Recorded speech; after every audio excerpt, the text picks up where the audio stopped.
I am a bit sick and tired, fed up of all of these people who go over to Silicon Valley, say how amazing it is, and then try and replicate it over in Europe. And the sad fact is, over the last 10 years, despite numerous studies, exhaustive studies, lots of government dollars, pounds even, spent on trying to understand the Silicon Valley phenomena, we still haven't got it right. And I do believe I know why Silicon Valley is so much more successful than Europe at creating highly disruptive, highly scalable tech companies. It comes down to one psychological advantage. It's purely this advantage: neuroplasticity. Now, neuroplasticity as a phenomena is a collection of things that happen in your brain that allow you to predict and imagine alternative versions of events. It's driven by mirror neurons and the anticipation syndrome which happens in your brain. But what we're not doing in the likes of Europe is fostering neurodiversity. We believe the answers to creating a Silicon Valley is pumping in more high-risk capital, putting accelerators and whatever at work, unlocking the power of corporate ventures, VC, all this nonsense. It's just nonsense. It drives me mad. The truth is, Silicon Valley has a culture of celebrating divergent thinking. People who grow up in Silicon Valley, when they start their careers in their early 20s in Silicon Valley, are constantly bombarded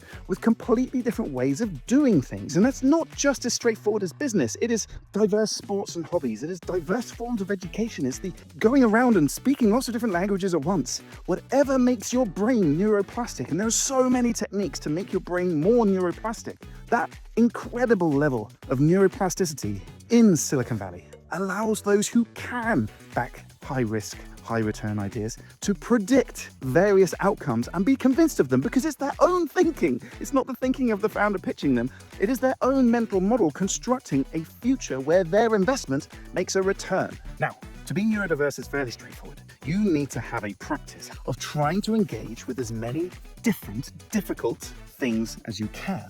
It does not matter what subject. You don't even need to be good at them.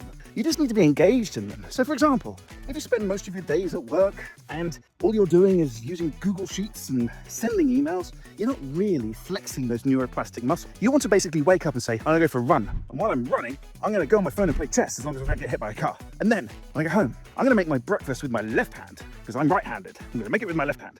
All these stupid things, they sound ridiculous, but I guarantee this is how neuroplasticity gets developed and evolved. If we really want to create a Silicon Valley style universe environment in Europe, we must go grassroots and empower divergent thinking, divergent behavior in any and all its forms, especially the arts, as we can.